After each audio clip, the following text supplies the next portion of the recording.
Chronic illness rarely follows a straight line, and for most of us, the diagnosis isn't the finish line. It's just the moment the map finally starts to make a little bit of sense. I want to talk about the reality of living in a body that feels like it's constantly negotiating with itself.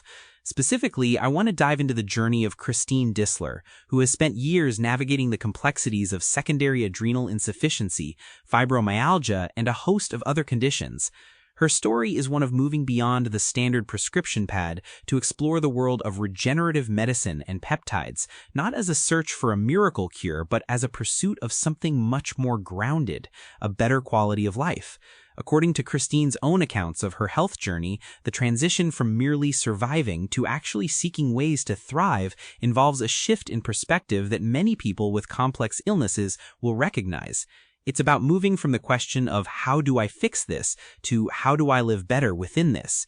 This exploration into peptide therapy, particularly her experience with BPC 157, serves as a lens through which we can view the broader tension between evidence-based medicine and the urgent lived needs of patients who are running out of traditional options. It's a conversation about mitochondrial health, cellular resilience, and the very real risks of a largely unregulated market, all seen through the eyes of someone who is both a dedicated patient advocate and a person just trying to have enough energy to enjoy dinner with their family. Part 1. The reality of the overlapping diagnosis. When we talk about chronic illness, there's often this misconception that you have one thing that's wrong. But for Kristen, and for so many others, it's never just one thing.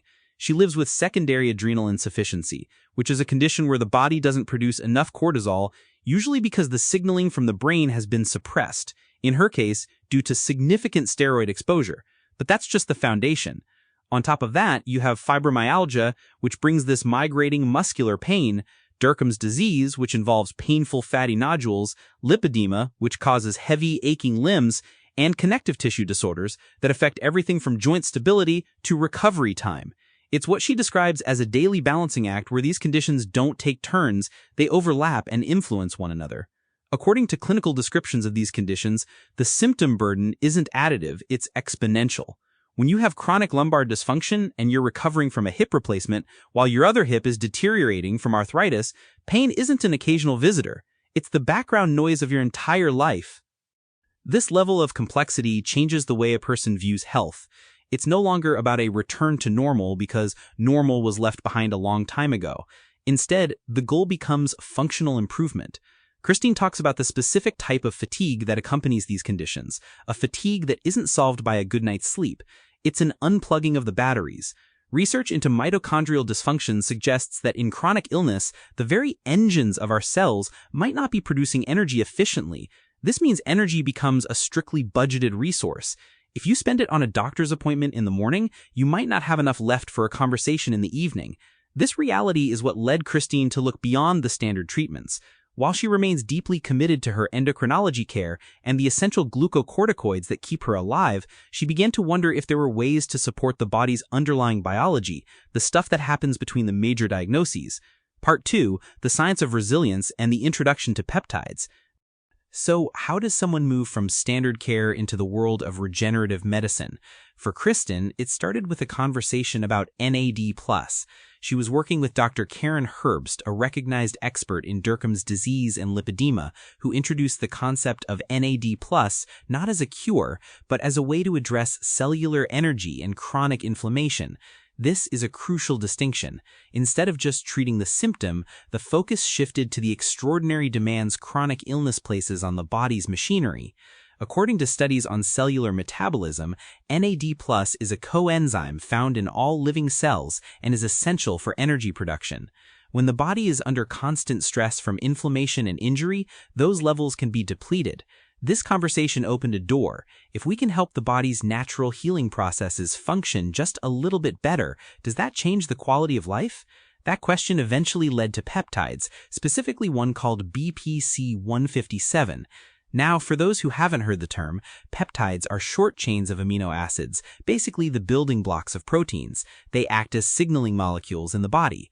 BPC 157, or body protection compound 157, is a synthetic peptide that is derived from a protein found in human gastric juice.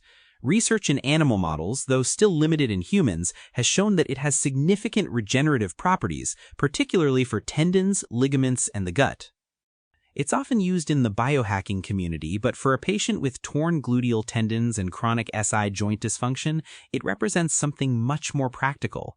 When Kristen tried BPC 157, she reported meaningful improvements in her sacroiliac pain and her overall recovery efficiency. She wasn't cured of her adrenal insufficiency or her fibromyalgia, but her quality of life shifted. She felt more resilient.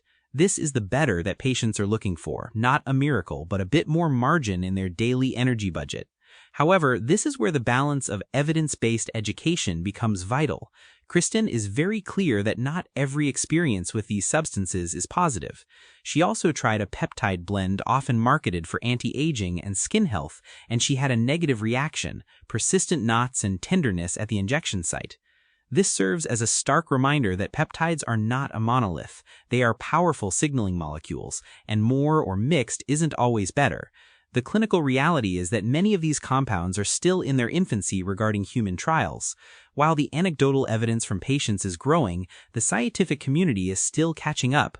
This creates a precarious situation for the patient, who has to weigh the potential for relief against the lack of long-term data and the complexities of sourcing. Part 3, the ethics of sourcing and the future of patient care. If there is a core lesson in Christine's exploration of peptides, it's that where these substances come from is just as important as what they are. The market for peptides has exploded, and with that growth comes a lot of gray market activity. You have licensed compounding pharmacies that operate under strict federal and state regulations, but you also have websites selling products labeled for research use only or not for human consumption. For someone with a compromised system, like someone with adrenal insufficiency, putting an unverified substance into their body is a massive risk. According to pharmacists specializing in regenerative medicine, the sterility, purity, and concentration of these peptides are not always guaranteed when they come from unregulated sources. Kristen emphasizes that if we want these therapies to be taken seriously, and if we want patients to be safe, there has to be accountability and high manufacturing standards. It's also important to address what peptides don't do. Kristen is emphatic about this. Peptides are not a replacement for glucocorticoid therapy in adrenal insufficiency. There is no evidence that BPC 157 or any other peptide can fix a suppressed HPA axis or prevent an adrenal crisis. The danger lies in the marketing hype that suggests these compounds are a panacea. For a patient with a life-threatening condition like adrenal insufficiency, staying grounded in established medicine is non-negotiable. The peptides are an adjunct, a potential tool for managing the secondary issues like connective tissue injuries and chronic inflammation that often make life with a primary illness so much harder to bear. Ultimately, this journey is about a shift in the definition of healing. We often think of healing as the absence of disease, but for many, healing is the presence of resilience. It's the ability to recover faster after physical therapy, to have enough energy to play with grandchildren, or to travel without needing a 3-day recovery period afterward. It's a quiet, humble kind of progress. Kristen's story reminds us that being an expert patient means maintaining a sense of curiosity and humility. It means respecting the science while also acknowledging that the science doesn't always have all the answers for a person suffering right now. As she puts it, she isn't looking for perfection anymore. She's looking for more good days. And in the world of chronic illness, that feels like a goal worth pursuing with both eyes wide open.